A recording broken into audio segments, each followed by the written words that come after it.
ముందుగా మనం జొమాటో యాప్ని అయితే ఓపెన్ చేసుకుందాం. ఇంటర్ఫేస్ అయితే ఇలా ఉంటుంది. ఆల్మోస్ట్ అందరికి జొమాటో యాప్ ఇలాగే ఉంటుంది. ప్రొఫైల్లోకి వెళ్దాం. ప్రొఫైల్లోకి వెళ్ళిన తర్వాత మనకి కింద స్క్రోల్ చేస్తే ఇక్కడ మెడికల్ ఇన్సూరెన్స్ అని ఉంటుంది. దాని కింద మనకు 1 lakh క్లైమ్ నౌ, అలాగే అంటే హెల్త్ ఇన్సూరెన్స్ 1 lakh, అలాగే యాక్సిడెంట్ డెత్ 10 lakhs అని ఉంటుంది. ఫస్ట్ మనది 1 lakh దానిలోకి వెళ్ళండి. ఇక్కడ క్లైమ్ నౌ అని నొక్కితే హాస్పిటలైజేషన్ 1 lakh, అలాగే ఓపీడీ ట్రీట్మెంట్ 5,000 అని ఉంటుంది.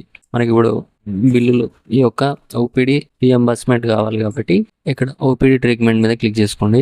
ఇక్కడ నేను టోటల్ అమౌంట్ 5,000, దాంట్లో నేను 3,948 రూపీస్ అయితే ఖర్చు చేశాను ఇప్పటికి. అంటే రియంబర్స్మెంట్ అయితే నాకు వచ్చిందనమాట, నేను హాస్పిటల్లో ఖర్చు పెట్టినందుకు. ఇక్కడ మనకి క్లెయిమ్ నౌ ఉంది కదా, దాని మీద నొక్కండి.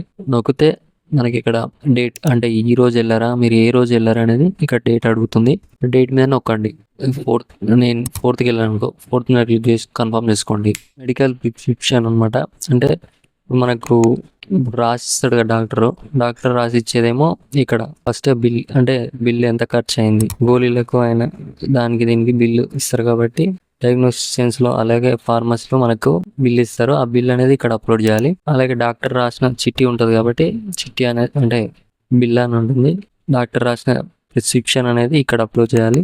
అలాగే ఇన్వెస్టిగేషన్ రిపోర్ట్స్, అంటే మన స్కానింగ్ కానీ ఇలాంటివి ఏమైనా ఉంటే అవి అప్లోడ్ చేయాలి, లేకుంటే అవసరం లేదు, లేకుంటే వదిలేసేయండి. ఈ రెండే అప్లోడ్ చేయండి. తర్వాత కంటిన్యూ నొక్కండి. కంటిన్యూ నొక్కితే సరిపోతుంది. అదే 1 to 7 డేస్లో, అంటే వర్కింగ్ డేస్లో మీకు రిప్లై అయితే వస్తుంది. లేకపోతే ఆటోమేటిక్గా మీ అకౌంట్లో అయితే అమౌంట్ పడుతుంది. కావాలంటే చూపిస్తాను చూడండి. ఇక్కడ నాకు ఇంతకుముందుకు నేను టూ ఓపీడీ ట్రీట్మెంట్కి అయితే అప్లై చేసుకున్నాను. దానికి నాకు 2,150 రూపీస్ అయితే పేమెంట్ డన్ అయిపోయింది అనమాట. వచ్చింది నాకు ఈ పేమెంట్ ఇలా అయితే వచ్చేసింది నాకు.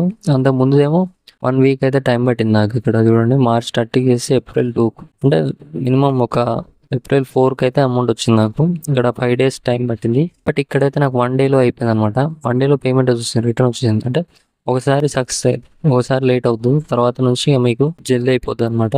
చూసుకోండి, ఇలా మీ డాక్యుమెంట్స్ అయితే ఇక్కడ అప్లోడ్ చేయాలన్నమాట. అప్లోడ్ చేస్తే పీడిఎఫ్లో అప్లోడ్ చేయాలి. నార్మల్గా ఫోటో తింటే సరిపోదు. మనకు ఇక్కడ డక్ స్కానర్ అని ఉంటుంది చూడండి, అది కూడా డౌన్లోడ్ చేసుకోండి మీరు. స్కానర్ ఇది ఉంది కదా, డక్ స్కానర్ అనేది ఉంటుంది. డాక్యుమెంట్ స్కానర్ అనమాట. డక్ స్కానర్ అంటే ఇది మనం ఏదైనా మన యొక్క రిపోర్ట్ కానీ ఏదైనా మన ఇన్ఫర్మేషన్ ఏది ఉన్నా కూడా ఇక్కడ మన కెమెరా సింబల్లో నొక్కి తర్వాత మనం ఏదైనా ఫోటో దింపామనుకో, ఇప్పుడు ఉదాహరణకి దింపాను కదా, ఇది మనకు కంటిన్యూ మీద నొక్కితే ఒక పీడిఎఫ్ రూపంలో తయారైపోతుంది.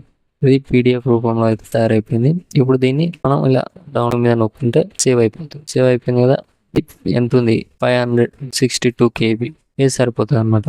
ఇలా అప్లోడ్ చేయవచ్చు. ఇలాంటి ప్రాబ్లం అయితే రాదు, ఈజీగా అయిపోతుంది అనమాట క్లెయిమ్. That's it guys. ఈ వీడియో మీకు నచ్చితే తప్పకుండా లైక్ చేసి మన ఛానల్ని సబ్స్క్రైబ్ చేసుకోండి.